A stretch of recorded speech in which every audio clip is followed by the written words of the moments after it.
Entonces nos habíamos quedado en el capítulo 4 de Mateo, versículo 11, si no estoy mal, y hoy corresponde seguir, ¿sí?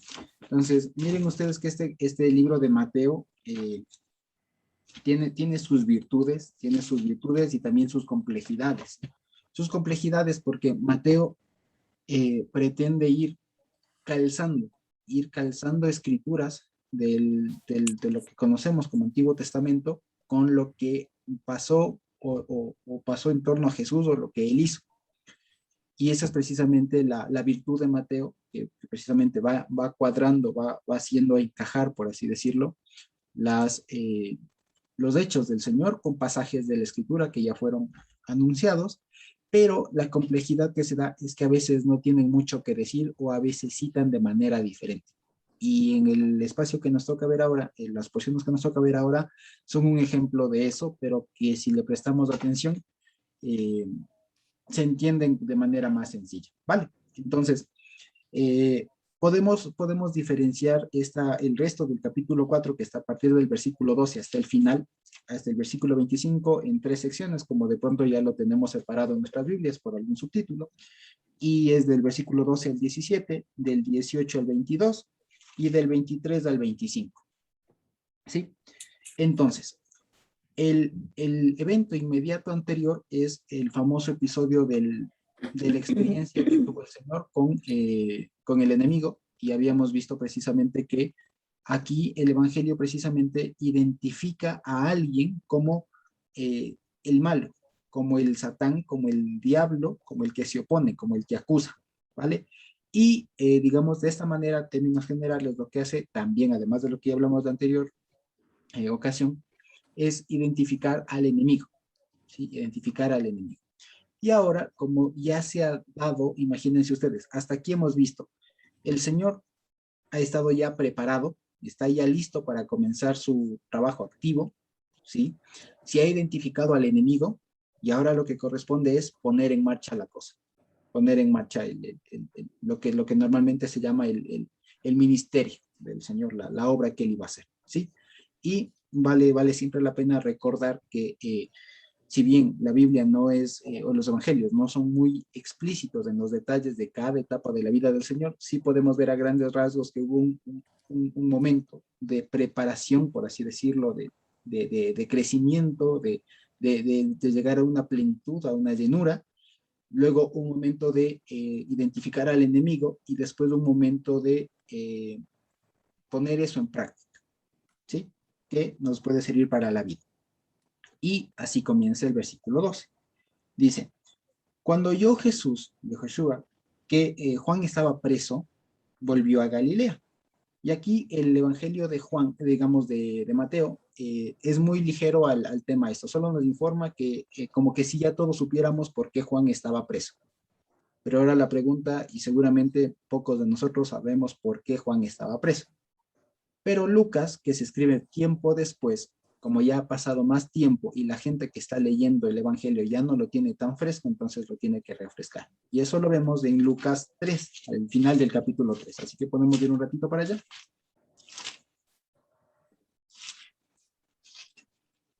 ¿Sí? En Juan 3, 19 y 20. Sí, de pronto si es que alguien lo tiene sería estupendo. Lucas 3, 19 y 20. Porque Lucas.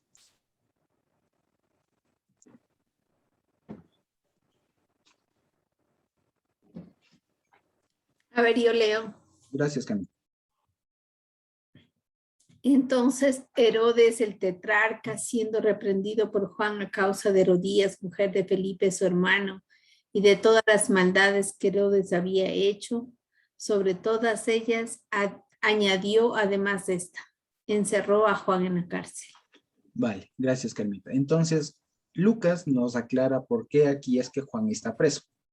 ¿Vale? Entonces, Juan el Bautista ya deja de estar en el protagonismo, por así decirlo, deja de ya estar al frente en el tema de predicar la palabra, por así decirlo, y me llama mucho la atención a propósito de esta palabra predicar.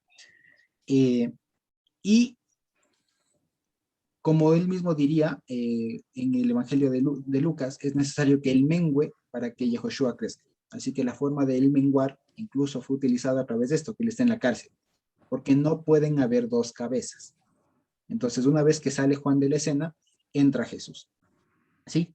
Y dice el versículo 13, volvemos a Mateo 4:13, ¿no? Y dice, y dejando a Nazaret, vino y habitó en Capernaum, ciudad marítima, en la región de Zabulón y de Neftalí. Hasta ahí.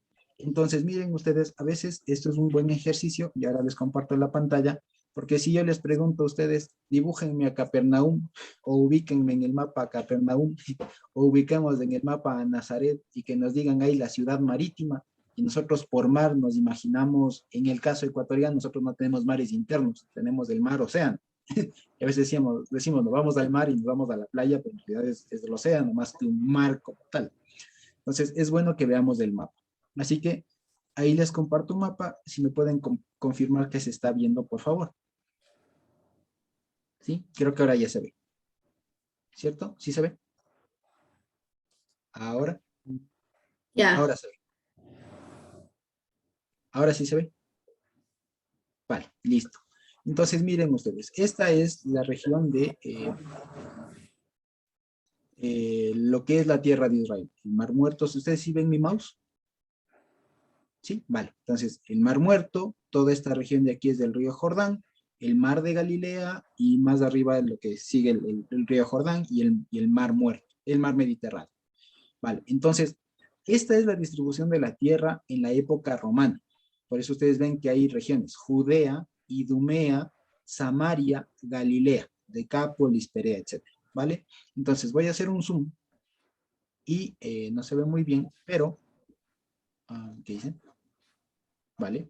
Y aquí está. Entonces, miren ustedes, este es el mar de Galilea, ¿sí? El mar de Galilea, que en realidad tiene que ver con una cosa que precisamente está en el texto que está citando, y ya vamos a ver por qué es Galilea. El nombre en hebreo es el mar del Kineret, ¿sí? El mar del Kineret, y se llama Kineret porque tiene una forma de una quinor, y quinor es una lira, y si ustedes le ponen un poco de imaginación, parece una lira. Es como que si fuera el instrumento que es así, ¿no? Es como que si ahí estuvieran las cuerdas. ¿Vale? Entonces, por eso se llama Kineret, ¿sí? De la lira, ¿vale? Entonces, miren ustedes, él se desarrolló aquí en Nazaret, según se dice, Nazaret, y resulta que esto es montaña, ¿sí? No son los Andes como aquí, montañotas, pero son regiones montañosas, ¿sí? Y él desciende a la tierra de Capernaum, ¿sí? Que es una ciudad marítima, ¿sí? Y llama mucho la atención que él baje para esta tierra, ¿sí? Que él baje para esta tierra porque, aquí, porque, por lo que va precisamente a pasar. Y es una cosa muy, muy interesante porque también hay que ponernos en la época.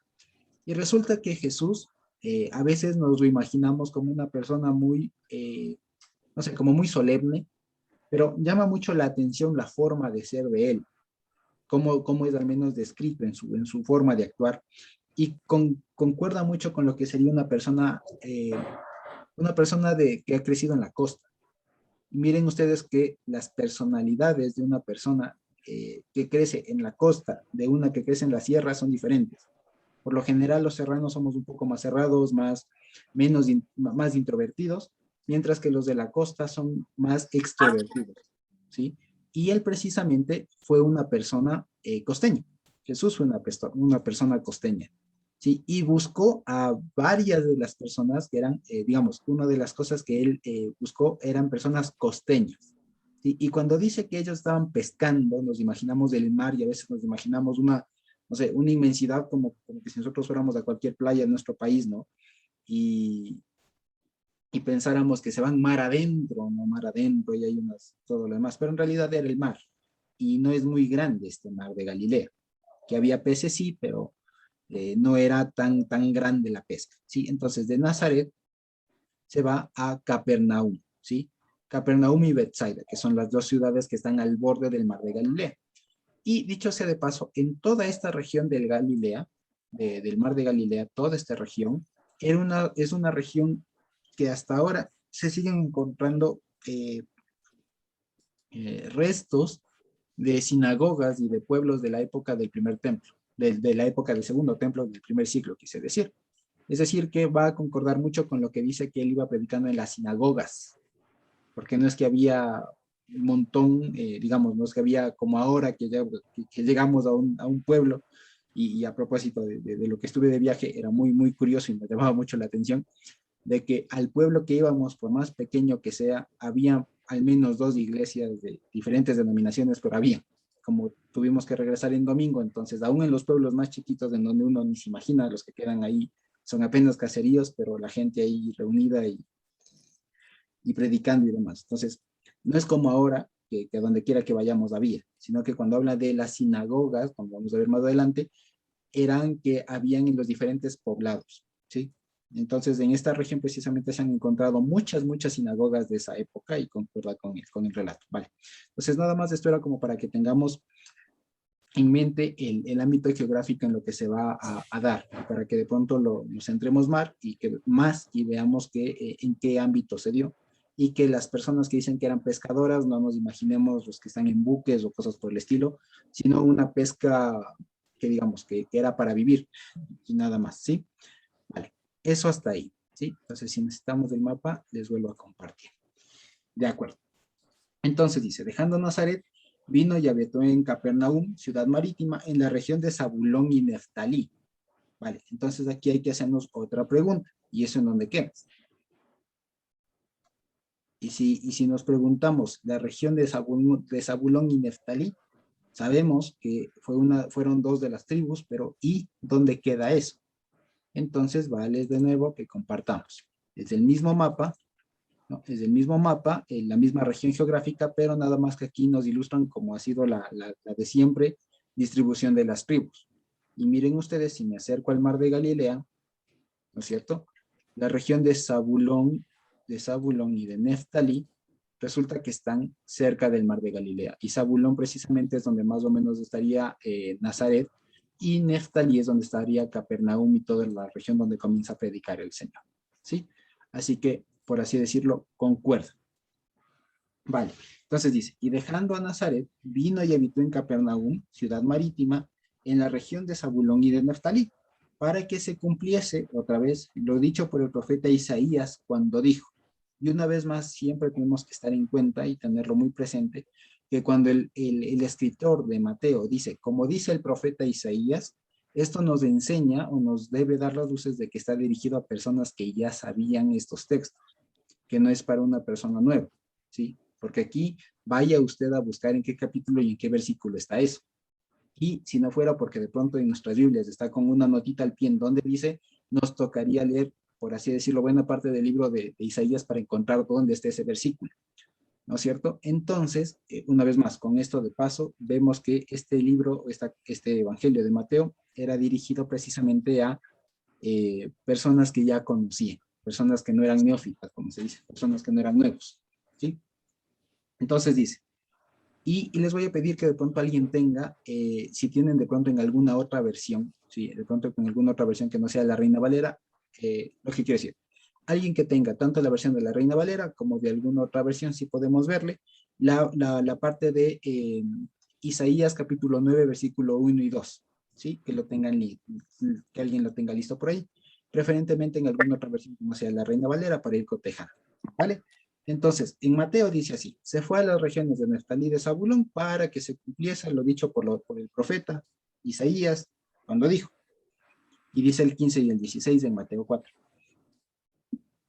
Tierra de Zabulón, tierra de Neftalí, camino del mar al otro lado del Jordán, Galilea de los gentiles. El pueblo asentado en tinieblas vio gran luz, y a los sentados en región de sombra de muerte, luz les resplandeció. ¿Vale? Entonces, aquí está clarísimo el mensaje, ¿no es cierto? Pero resulta que esta es una lectura diferente de la que hace Mateo de lo que dice en Isaías. Entonces, vale remitirnos a Isaías 9, versículo 1 y versículo 2. ¿Sí? Entonces, si es que alguien lo tiene en la versión Reina Valera, que creo que es la que manejamos todo, y si es que de pronto alguien tiene en alguna otra versión, sería estupendo. ¿Sí? Entonces, de pronto, ¿quién lo tiene? Isaías 9, 1 y 2. Yo. Gracias, Milita. Buenas noches. Es de la versión de Reina Valera 09, ¿sí? Vale, Isaías 9.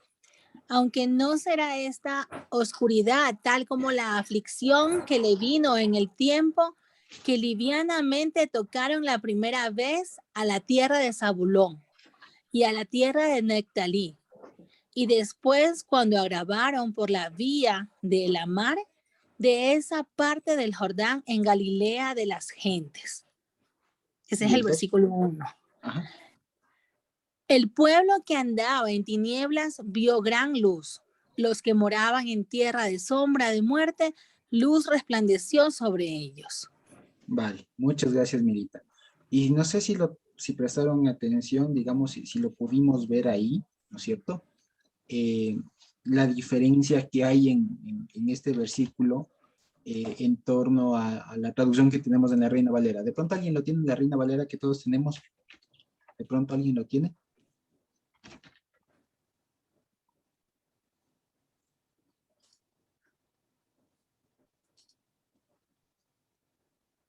¿Alguien? En Yo la de te siempre. leo, Josué. Gracias, Camila. La de siempre, la Reina Valera. Hola, ¿qué tal? Ya, la Reina Valera 60 dice, mas no habrá siempre oscuridad para la que está ahora en angustia, tal como la aflicción que le vino en el tiempo que livianamente tocaron la primera vez a la tierra de Zabulón y a la tierra de Neftalí, pues al fin llenará de gloria el camino del mar de aquel lado del Jordán, en Galilea de los gentiles. El pueblo que estaba en tinieblas vio gran luz, los que moraban en tierra de sombra de muerte, luz resplandeció sobre ellos. Vale, entonces, ¿les parece si comenzamos por la parte más fácil? La parte más fácil es del versículo 2, ¿vale? Porque esa es la que no está mal traducida y nada más hay que afinar un término que va a ayudar La mucho.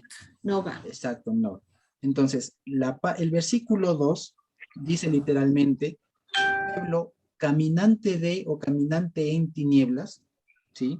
Vio luz grande, ¿sí? Y después dice, los moradores de tierra de sombra de muerte, una luz, lo que ahí ponen les resplandeció, en realidad es el verbo naga, donde viene el noga, que es en realidad resplandecer, pero es como cuando sale una luz chiquitita, una luz muy tenue. No sé si es que hay un verbo para eso en español, pero es eso, no es del resplandecer como cuando sale el sol en su cenit, o como cuando alguien enciende una luz gigantesca, muy potente, un reflector. No, más bien es una luz muy tenue, muy chiquita. ¿Sí? Eso es lo que dice que ahí les resplandeció. Es que en realidad, no sé si podríamos decir brilló o alguna cosa así, porque no hay un verbo, o no sé si es que hay un verbo que refleje eso. O sea, una luz muy, muy tenue, muy chiquita. ¿Sí? Eso es lo que pasó ahí. Entonces, dice luz, la misma palabra que arriba. Arriba dice luz grande, vieron. Pero dice que cómo les llegó es una forma muy chiquitita. Esa luz, pero disminuida. ¿Sí? Resplandeció o hizo naga, o sea, se hizo muy chiquitita, muy tenue sobre ellos. ¿Vale? Eso no es otra cosa que referencia a Mashiach, ¿sí? Que él es la luz grande, que vieron a la luz grande, pero esa luz grande cuando les resplandece, o sea, cuando viene a ellos resulta que viene muy disminuido, pero es la luz grande que viene en chiquito, o sea, es lo mismo, es lo que se ha hablado en mucho tiempo de la disminución del Señor, etcétera, es eso. El pueblo este, que era, como dice, el pueblo que andaba en tinieblas, vio la luz grande. La luz grande es Mashiach, en su plenitud si quiere. Pero cuando viene acá, a los que ya habitan en esta tierra de sombra de muerte, viene una luz chiquitita, tenue. ¿Sí? Y esa luz pequeña, tenue, es la que hubo sobre ellos. Vale. Esa es la parte, digamos, más fácil de estos dos versículos. Ahora, la primera parte es bastante complicada de traducir y si ustedes de pronto pueden hacerlo y se dan el tiempo para al menos cotejar varias traducciones, se van a dar cuenta que se traduce de diferentes maneras. Se puede traducir de diferentes maneras. Así que, miren ustedes, más o menos diría así, ¿vale? diría así, porque incluso hay formas de lectura de esto, pero la más, que digamos, generalizada, por así decirlo, va más o menos así. Porque esto es Isaías 9:1, dice, porque no hay oscuridad, o no hay incluso cansancio, ¿vale? Se puede leer de las dos formas, tanto oscuridad como cansancio, como opresión, como alguna cosa pesada, como pesadez. Lobreguez, melancolía, Exacto. oscuridad, Ajá. las Precisamente. palabras que usan en otras traducciones. Precisamente. Y es lo que precisamente significa la palabra, tanto oscuridad como ausencia de luz, como lo que trae eso, como pesadez, tristeza, angustia, ese sentimiento, ¿vale? Así dice, porque no hay oscuridad para el que la oprime, ¿sí? Dice, como el tiempo del principio, él alivianó la tierra de Zabulón y la tierra de Neftalí, ¿vale? Dice, pero después hizo pesado el camino del mar, el cruce del Jordán, perdón, me leí mal.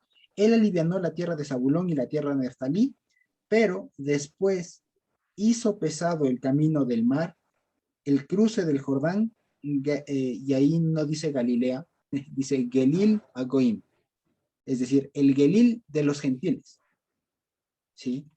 Y es lo interesante, que no dice Galilea, aquí está haciendo un juego de palabras del traductor de Mateo, no dice Galilea, dice Gelil.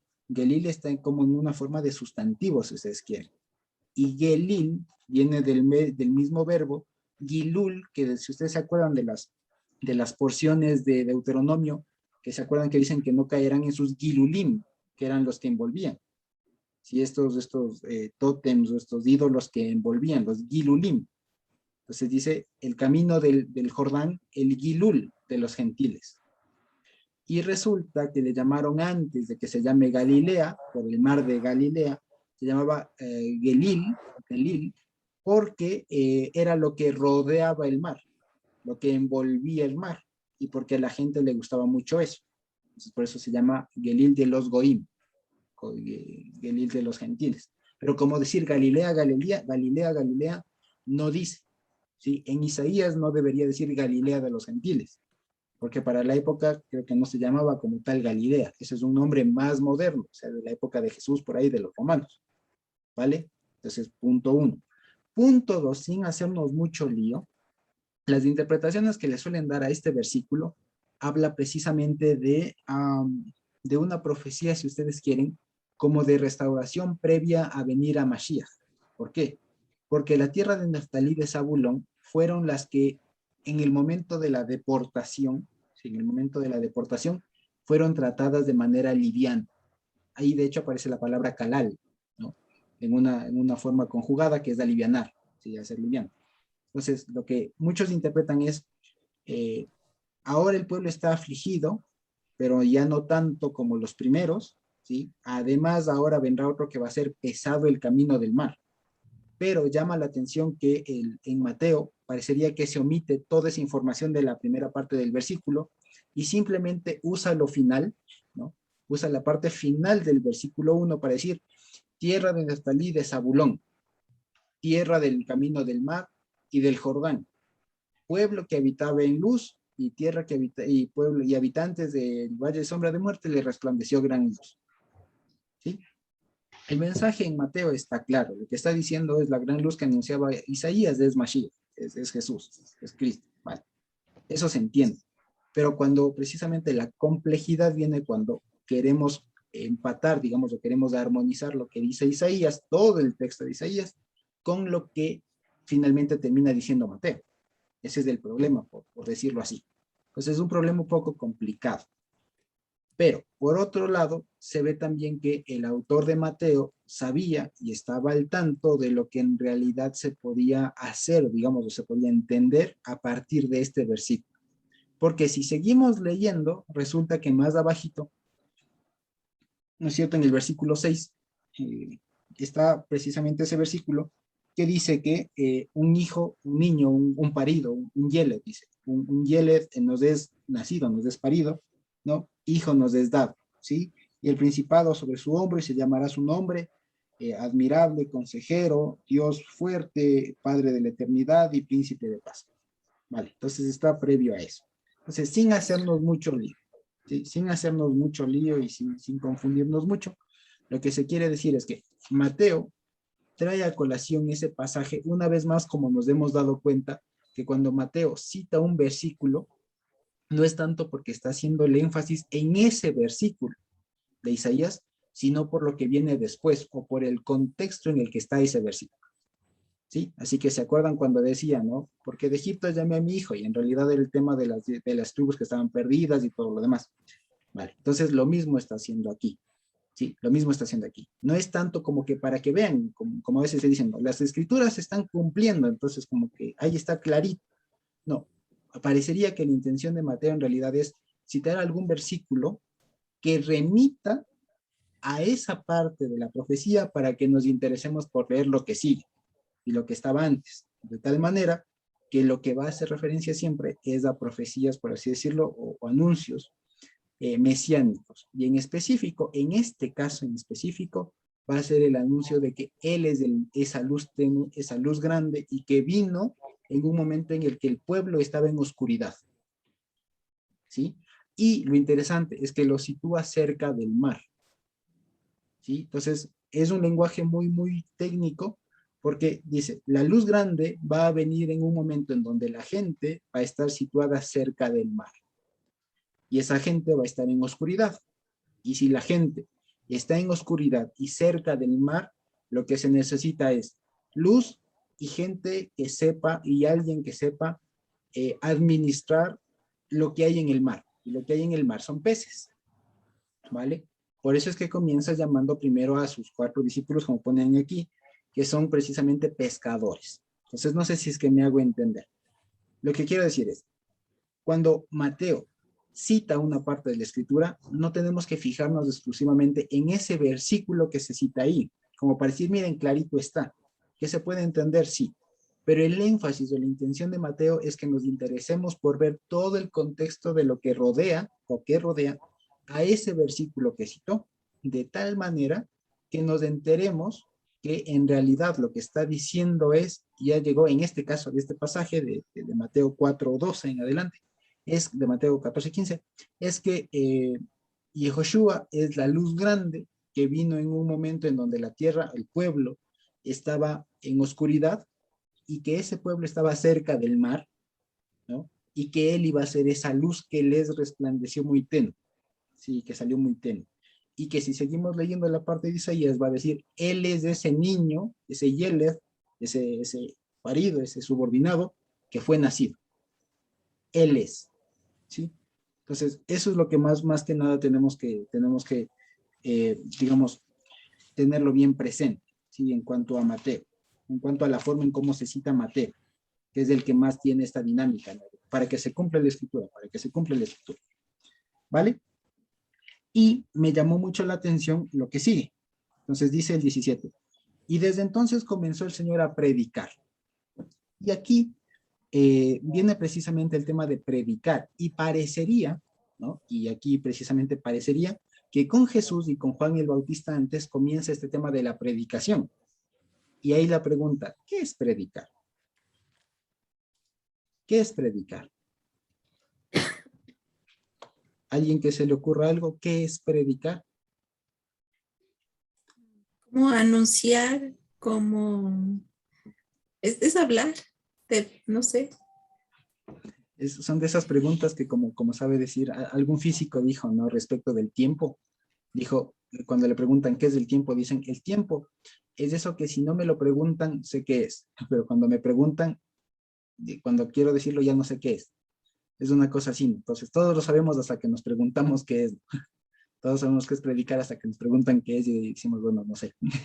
En todo caso, Y predicar, aquella frasecita que dice, predica con el ejemplo.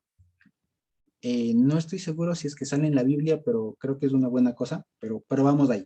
El predicar por lo general se le ha entendido incluso como una forma muy teológica, digamos, incluso algunos le llegaron a poner como uno de los famosos 5 ministerios de la iglesia y demás, que es como el anuncio de la buena nueva, el anuncio del evangelio, el predicar, eso básicamente, ¿no?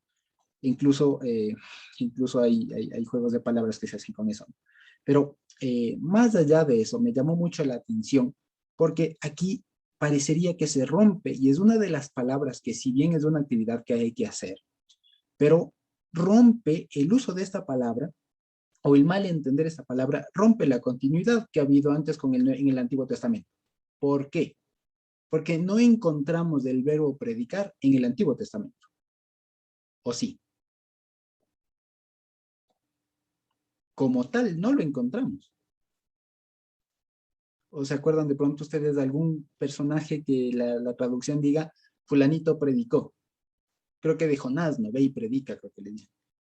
Algo así, como que se entiende ese predicar. Pero así como tal no hay. Y me llamó la atención que este verbo predicar, no lo recuerdo ahorita cómo es que se dice en griego, pero equivalía en algunos momentos, y la Septuaginta lo utilizó, para el verbo cara, para el verbo proclamar, que era precisamente, ustedes se acuerdan lo que hacía Abraham cuando llegaba a una ciudad y ponía un altar, y ahí decía, invocaba el nombre de, ¿se acuerdan que todavía habíamos dicho que era como invocar, sino como proclamar el nombre de? ¿Vale? ¿Y llamas a las asambleas de nacitas? Exacto, eso es una mikra, un llamamiento, una convocatoria, una proclamación, ¿sí? También se entiende como el efecto contrario, ¿no? Una invitación, pero es Este una proclamación. predicar es el famoso querigma. Exactamente. El famoso kerigma, ¿no? En griego, pero en hebreo es kara, sí, hacer una mikra, ¿sí? Dianita Gómez nos dice propagar o extender una doctrina. Eso es lo que se entiende por lo general, ¿no? Pero miren ustedes que el verbo en hebreo es kara, y eso es lo que hacía desde Noé, desde Enoch incluso, ¿no? Desde Enoch, Noé, a Abraham, ellos eran los primeros predicadores, los primeros proclamadores, ¿sí? ¿Vale? Entonces, miren, nada más como para romper también ese uso de la palabra, y que también la podamos adecuar en pasajes del Antiguo, como para decir Abraham predicó, ¿vale? Que nos suena muy, muy raro, ¿sí? Para romper esas cosas, es decir, Abraham predicó, Noé predicó, Enoch predicó, ¿sí? Y los demás predicaron, Isaías predicó, Moisés predicó en ese sentido, ¿sí? De proclamar la palabra del Señor, y Jesús retoma esa línea, ¿vale? Porque se acuerdan lo que vino a hacer Juan el Bautista, a alisar el camino sobre el cual debía andar Mashiach, ¿vale? Entonces él lo que hace es retomar ese camino que había sido abandonado, por así decirlo, y lo retoma. Y él sigue haciendo lo que hizo Abraham, lo que hizo Moisés, lo que hicieron los profetas. Predicar el evangelio, predicar lo que siempre se tuvo que predicar, anunciar, hacer una proclamación, ¿sí? Hacer una proclamación, es decir, hacer una mikra, un llamamiento, ¿sí? Entonces cuando veamos que... Mira, también en el Antiguo Testamento se le dice la mikra, ¿no? Porque esta palabra kará, si bien es llamar, gritar, también es leer. Y acudir también, o encontrarse. Sí. Bueno, entonces es como abrir las escrituras, hacer notar, seguramente mientras hablaba, ¿no? Y Lucas 24 dice que nuestro Señor cuando resucitó les abría las escrituras por Moisés, los profetas y los escritos, y les hacía ver todo lo que de él hablaban. Entonces, ese predicar no es hacer posturas humanas o motivación a la gente, ¿no? Es hablar la escritura, o sea, lo que está en ella escrito. Vale, exacto. Y a propósito de lo que nos pone ahí la hermana Lorgi, del famoso Eclesiastés que dice, las palabras del predicador, ahí no es predicador, ahí la palabra es cogelet, que es Congregador. El congregador, precisamente. Viene De la palabra cajal. cajal, exacto, de cajal, y él es el cogelet, el congregador. ¿Por qué le ponen predicador ahí? Porque el predicador agrupa gente. Si nadie predica al aire, si siempre se predica a la gente. Entonces, cogelet, el congregador. ¿sí? Y es lo que dicen todas lo que dicen en todas las veces que en Eclesiastés, que Eclesiastés es eso, el eclesiástico, ven que viene de eclesia, y en hebreo es kohelet, y de kahal, eclesiastés es el de la eclesia, el que congrega. Sí, el iglesiador sería en español, pero no existe esa palabra, ¿no? El iglesiador. Entonces aquí le ponen el predicador, ¿no? El congregador. Sí, es diferente al que está haciendo acá, el mikra, ¿no? El que hace una proclamación. ¿Sí? Entonces, Yehoshua lo que hizo era una proclamación. A viva voz, comenzó a proclamar lo que hicieron los patriarcas, lo que hicieron los profetas y demás. ¿Sí? Eso es lo que me llamó mucho la atención, porque sí es importante esto para que veamos una vez más con este tipo de versículos que precisamente la Biblia es una sola y no existe esto de Antiguo Testamento y Nuevo Testamento como una cosa, como dos cosas que son totalmente diferentes, sino que es la continuación, es lo mismo en otras palabras, ¿sí? Entonces Yehoshua viene a hacer lo mismo que hicieron todos los que le precedieron, ¿sí? Vale. Y vamos a seguir leyendo, ¿sí? Y dice, comenzó a predicar, a anunciar, si ustedes tienen a proclamar, ¿vale? Y a decir, arrepiéntanse, ciertamente, ese porque no aparece, ¿sí? Más bien sería como ciertamente el reino de los cielos se ha acercado, ¿sí? Porque el reino de los cielos se ha acercado, ¿sí? Arrepiéntanse, ciertamente el reino de los cielos se ha acercado. Y habíamos visto que esta palabra del reino de los cielos, más allá de ser esta frase, el reino de los cielos, más allá de significar un estado de cosas o el reino celestial, ¿no? el cielo venido acá a tierra, está hablando de él. Él es Malhut Hashamayim, como se dice en hebreo, él es el reino de los cielos. ¿Sí? Él es. Así que lo que está diciendo es, ya llegué. Arrepiéntanse porque ya estoy aquí. ¿Sí? Arrepiéntanse porque ya estoy aquí. Vale. ¿Sí? Y dice, Camila. Josué, ¿podríamos leer la concordancia donde en Daniel por primera vez aparece esta expresión reino de los cielos? Vale. ¿En dónde está? En Daniel 4. Vale. O sea, sí es el Mashiach, pero ¿cómo lo llegaron a vislumbrar, no?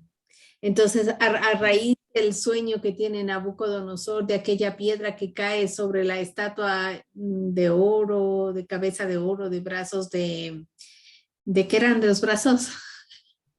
Plata. De plata, de vientre de bronce, piernas de hierro. Entonces caía una gran piedra, ¿no? Y en los días de estos reyes, bueno, en la interpretación les dice que estos correspondían a diferentes reinos que se levantarían. Y en los días de estos reyes, de los últimos, el Elohim del cielo levantará un reino. Aquí aparece el Dios del cielo, ¿no? Entonces, reino de Dios, reino de los cielos. El Dios del cielo levantará un reino que no será jamás destruido, ni será el reino dejado a otro pueblo, desmenuzará y consumirá a todos los otros reinos, perdón, a todos estos reinos, pero él permanecerá para siempre. De la manera que viste que del monte fue cortada una piedra, no con mano, la Eben, no, la piedra, la cual desmenuzó el hierro, el bronce, el barro, la plata y el oro. El gran Dios ha mostrado al rey lo que va a acontecer en lo porvenir. Hasta allí. Vale, sí. Y precisamente, en realidad esta frase es muy profunda y de hecho dio a muchas interpretaciones que no vienen al caso. Pero de una manera muy simple, digamos, cuando se habla de la palabra Malhut, que es reino, que es como se dice reino en hebreo, Malhut hace referencia a una cosa muy bonita en realidad como lo entendieron en esa época. Cuando se habla de Malhut, están hablando de esa representación de Dios aquí en la tierra. ¿Sí? Eso es Malhut, en interpretación judía, pero que puede ser más tardía, pero llama la atención porque se hace una interpretación que les digo súper compleja, que si uno de pronto no tiene mucha atención se pierde, pero cuando se habla de Malhut y cómo le utilizaron a la palabra Malhut, reino, se utiliza precisamente para esa representación, esa, si ustedes quieren, existencia o el estar Dios aquí, o esa parte de cómo Dios se manifestó en la tierra. En general creo que significa la versión disminuida de algo, ¿no? Como tal no lo dicen, como tal no lo dicen, pero Se entiende. como término teológico, es que es una explicación, como les digo, que es súper, súper profunda, y lo que comienzan diciendo todo parte en realidad, toda esta interpretación parte de Génesis 1, porque llama mucho la atención de que Elohim está hablando desde los cielos, y después comienzan a pasar cosas en la tierra. Entonces se preguntaron, ¿cómo es que pasa esto? ¿Cómo es que pasa esto? Porque Dios no pudo Dios haber venido acá. Entonces comenzaron a, como se dice, ¿no?, a tirar cabeza, y lo que dijeron, se comenzaron a decir, Elohim es lo que quedó arriba, y lo que vino abajo es Malhut. Así dijeron. Estaba interesante, pero de ahí comenzaron a desarrollar más del término, y lo que sí significa, o lo que se entendió por Malhut, es esa representación de Dios aquí en la tierra. ¿Sí? Entonces cuando Yehoshua dice, Malhut Hashamayim, está cerca, está cercano, se ha acercado, está diciendo, yo mismo soy Dios y ya llegué. ¿Sí? Y estoy cerca, estoy aquí, estoy inmediato, estoy al alcance, estoy a la mano. ¿Vale? Eso es lo que debemos saber, más allá de las cosas complicadas que nos podemos meter a leer. Sí, como dice el Evangelio, ¿no? Si nos da tiempo ya hablaremos de eso, pero lo que debemos saber es de eso. El reino de los cielos, más allá de ser literalmente el reino de los cielos, o sea, el cielo, el lugar donde vive Dios, o un estado de las cosas, como cuando a veces se dice, no, mi casa es un pedazo de cielo, como que aquí estamos en el reino de los cielos, porque aquí nos gobierna la palabra, alguna cosa, más allá de ser eso, Malhut Hashamayim, el reino de los cielos, es un nombre de Dios, es un nombre del Mesías. ¿Qué significa eso? ¿Qué implica eso? Es esa expresión mínima con la que Dios vino acá, pero que a su vez contenía todo lo que el Señor es, ¿sí? Y llama mucho la atención porque precisamente, hablando del versículo que cita ahí Mateo de Isaías, de que luz les resplandeció, el Noga es otro nombre de Mashiach, y es precisamente la luz tenue. Y una luz tenue es eso, por ejemplo, cuando ustedes prenden una linterna o una luz, cuando está la noche oscura, ¿no? De pronto nos hemos ido de paseo a un lugar donde no hay luz, y prendemos una linterna y resulta que esa luz llega lejos, pero cuando llega lejos llega tenue, o sea, llega muy, muy débil, no es de esa luz que sale, pero se ve que llega muy tenue. Pero esa luz, es muy, muy, muy pedagógico eso, porque esa luz que llega, si bien llega tenue, pero es la misma que salió de acá, y tiene todas las propiedades que la de la fuente. ¿Vale? Entonces, cuando está aquí diciendo, Malhut Hashamayim ya llegó, está aquí cerca, está a la mano, está disponible, está al alcance, lo que está diciendo es, esa luz grande, esa luz grande vino acá disminuida, pero no se les vaya a ocurrir que es menos. Es lo mismo, solo que en una versión, en un modelo, ¿cómo se dice? Compatible con esta realidad. ¿Sí? Porque si Dios viene en su plenitud, esto se acaba. Sí, esto se consume y todo, pero viene en una versión, en un modelo, por así decirlo, en una apariencia compatible para que esto no se acabe. Pero no nos equivoquemos, Él es Dios en su plenitud. ¿Vale? Eso es lo que significa Malhut Hashamayim. Sí, eso es lo que significa el reino de los cielos. Vale. Y dice el 18. ¿Sí? Andando Jesús junto al mar de Galilea, y llama mucho la atención esto, porque este verbo andar, ¿sí? Es la palabra que le gusta mucho a Carmita, que es peripatos. Es la palabra de peripatos, que en realidad es darse las vueltas, es pasearse. Sí, es pasearse. Y de hecho, en realidad en la antigua Grecia había un grupo de filósofos que eran los peripatéticos. ¿Sí? Porque eran los filósofos que se reunían junto a un lago de patos, en realidad, donde viene la cosa, y comenzaban a filosofar como lo hacían ellos caminando. Entonces les llamaban los que dan la vuelta al lago. Los que dan la vuelta al lago caminando. Entonces aquí Jesús hace eso, va a caminar, es decir, pasearse. Se pasea junto al mar de Galilea, y dice, vio a dos hermanos, a Simón llamado Pedro y a Andrés su hermano, que echaban la red en el mar porque eran pescadores. Y Joshua les dice, venid en pos de mí, o sea, venid detrás de mí. ¿Sí? Vengan detrás de mí y yo les daré pescadores de hombres. ¿Sí? Y esto llama mucho la atención, porque ahora, imagínense ustedes, aquí Pedro y Andrés eran personas ya mayores, ¿vale? Y llama mucho la atención porque aquí hace un contraste. Aquí llama a gente, por así decirlo, independiente. Pedro y Andrés están en su barca, están ellos pescando, a diferencia de Juan y, ¿cómo es el otro? De Jacob y Juan, los otros dos hermanos que están en la barca de su padre. ¿Sí? Es diferente, ¿vale? Entonces, vamos viendo así. Entonces, está paseándose Jesús por el mar, ve a dos, a Pedro y a Andrés en su barca, y le dice, vengan, síganme, vengan en pos de mí, o sea, vengan detrás de mí, y yo les daré a ustedes pescadores de hombres, ¿vale?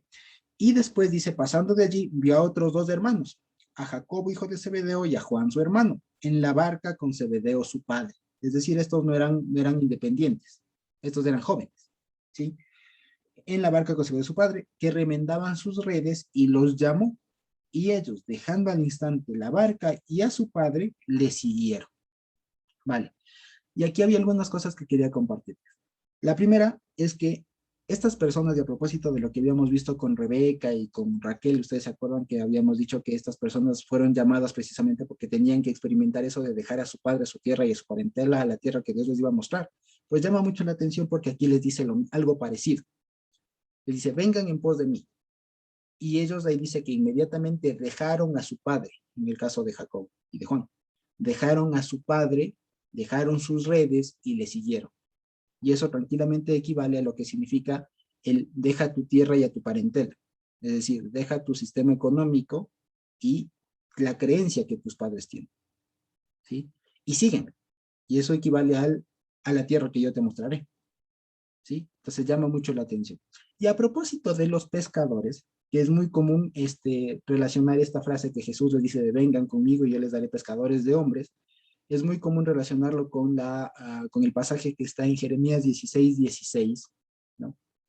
Que podemos leerlo. Hay una cosa que no sé, que me parece que no se ha profundizado mucho al respecto, pero podemos leer esto de Jeremías 16:16, por favor. Si podemos leer desde el 14 sería mejor.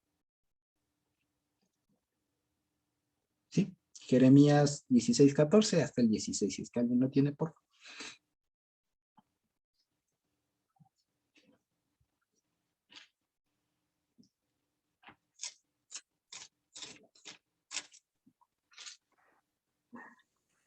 No obstante, he aquí vienen días, dice el Señor, en que no se dirá más, vive el Señor que hizo subir a los hijos de Israel de la tierra de Egipto, sino vive el Señor que hizo subir a los hijos de Israel de la tierra del oriente y de todas las tierras a donde los había arrojado, y los volveré a su tierra, la cual di a sus padres.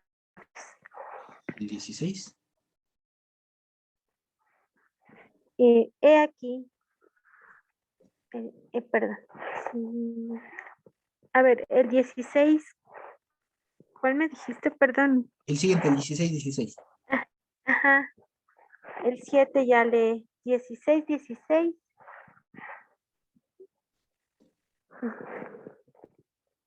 Ay, perdón, Josué, ya me perdí. El Jeremías 16. 16. 16, ya. Gracias.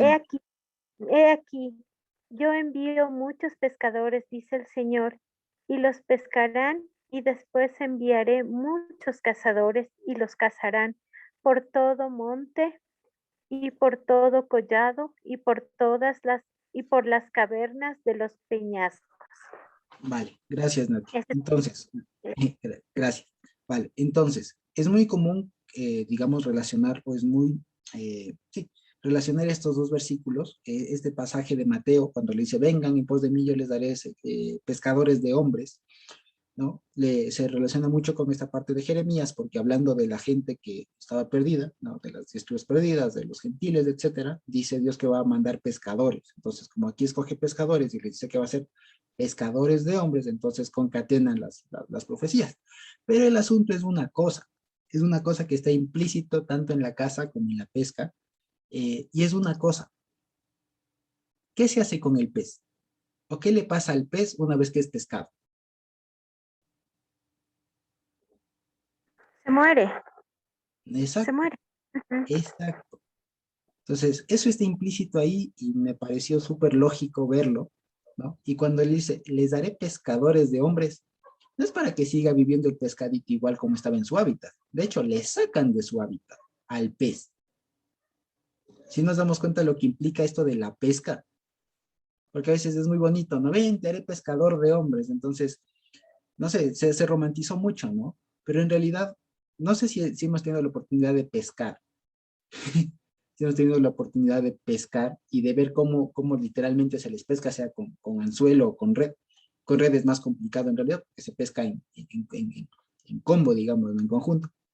Y el tema es que cuando se le saca el pez de su hábitat, lo que enseguida intenta hacer es volverse. Y lo que hace el pescador es decirle, no, aquí te quedas y tienes que morir. Y tienes que morir porque el pescador tiene, por así decirlo, otro propósito con ese pez. Si nos damos cuenta. Entonces, cuando el Señor les está diciendo, vénganse, que yo les voy a hacer pescadores de hombres, lo que va a decir, lo que está implicando es mucho. Es muy bonito esto porque acuérdense que los peces están en el mar y el mar en la Biblia es sinónimo de caos, de desorden. ¿Sí? Por eso comienza diciendo la Biblia, ¿no? Que el espíritu se movía o se revoloteaba sobre la faz de las aguas, es decir, había caos. Sí, había caos, había desorden. Y los peces están en ese caos, están en el mar.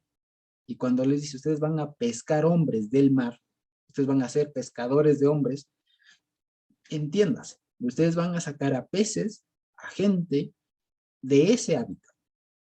Lo que implica es que ustedes deben estar conscientes que esa gente va a morir, pero para otra cosa mayor. ¿Sí? Así que miren ustedes, por eso es que después se entiende todo el tema de que ahora hemos muerto al pecado y hemos vivido para la justicia, etcétera.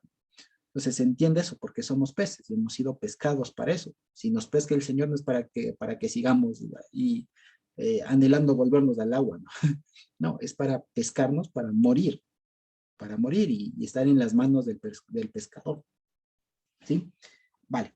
Después dice así, el 23, ¿no? En Mateo, volvemos a Mateo 4:23. Y recorrió Jesús toda Galilea, enseñando en las sinagogas de ellos. ¿Vale? Entonces, toda Galilea, acordémonos nomás, si podemos volver al mapa un ratito. Sí, permítanme un ratito. Si podemos volver al mapa un momentito. Acá está el que quiero.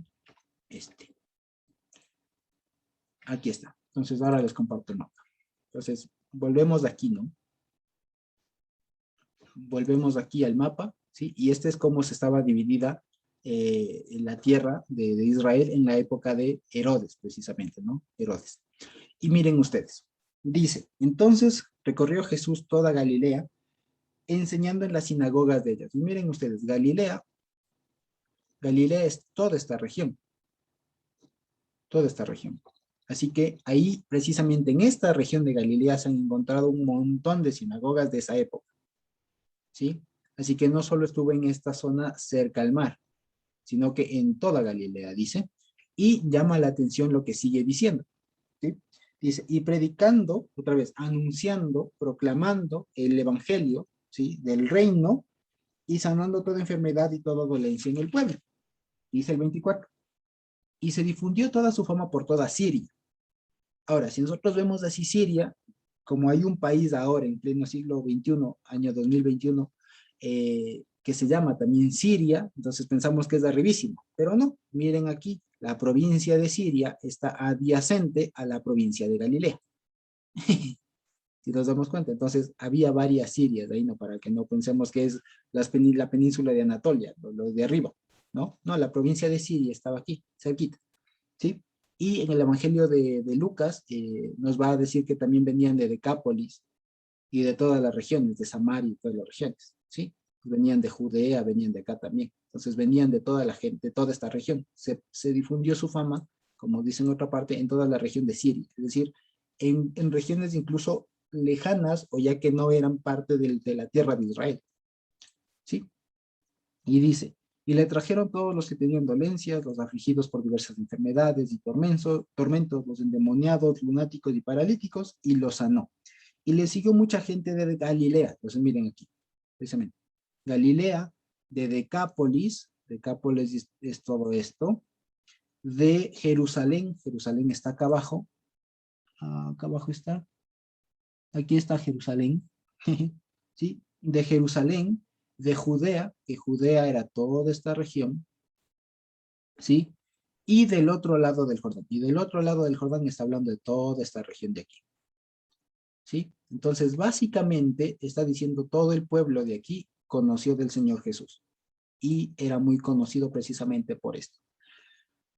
Lastimosamente, lo que aquí se ve es que por lo que le buscaba a la gente era por los milagros, no por la palabra. Y precisamente eso va a ser lo que en el Evangelio de Juan, en cambio, les acusa a la gente, que le seguían por los milagros y porque comían, no por la palabra ni por otra cosa.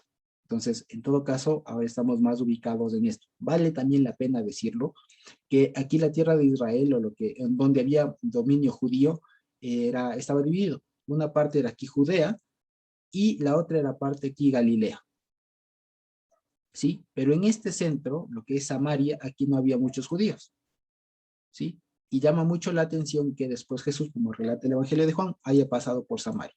Es decir, había judíos aquí en Galilea y aquí en Judea.